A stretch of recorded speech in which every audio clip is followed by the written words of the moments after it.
ভিডিওটা শুরু থেকে শেষ পর্যন্ত দেখবেন। এই একটা ঝামেলা বাজছে বিয়ে করতে গিয়ে।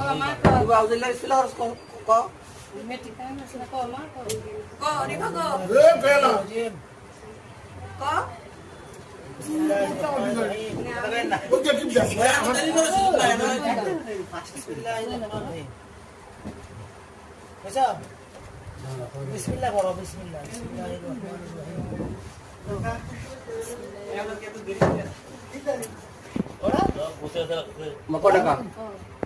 বিসমিল্লাহ কও। আরে জোরে কও।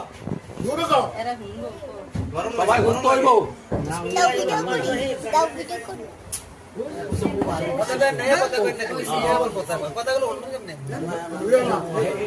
আমি কি বলি কমলাপুর গ্রাম নিবাসী জনাব মোহাম্মদ রুহুল আমিন